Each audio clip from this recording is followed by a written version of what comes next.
The next novel, called Saving Lonely, is about 4 women, a dog, and an effort to save a small California mountain town from dying.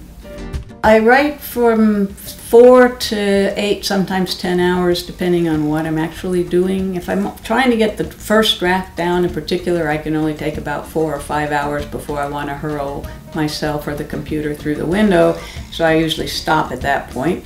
We haven't broken any windows yet. It's actually conflict. I had an agent once say to me, "You know, you write so powerfully, your descriptions are vivid, your dialogue sizzles, but do you by any chance avoid conflict in your personal life? Because you sure avoided it in this screenplay." And he's absolutely right. I hate conflict in my personal life, and I just don't deal with that well. So when I put my characters in situations where they're in conflict, I don't like that either. I really tend to just want to end with a scene with a pithy remark and leave the conflict happening off screen. But that's not too effective, so now I really focus on making sure I have conflict because it's not my natural instinct.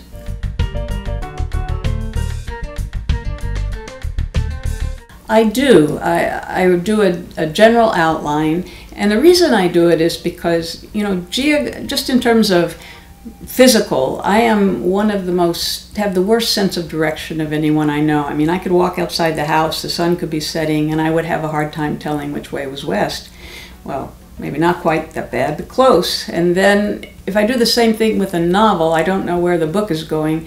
I find the narrative becomes as lost as I am often lost. One of the ways I try to outline a book is I use, like many people, I use scene cards to list the various scenes in each chapter or in each section, and then I will put them, instead of just on scene cards, I put them on post-it notes so I can shift them around on the board when I realize I need to change the order in which things are happening. So when I do scene notes, I try to remember to know what's the conflict in the scene, what are the sensory details in the scene, what changes, and what does the protagonist want. There's a lot of books and authors I like, and I know if I try to list them, my brain is going to become empty. I haven't had enough hot chocolate, I guess, but I always like the books of Wally Lamb and Meg Wade Clayton, and I love, love, love The Art of Racing in the Rain, the Guernsey Literary and Potato Peel Pie Society, Young.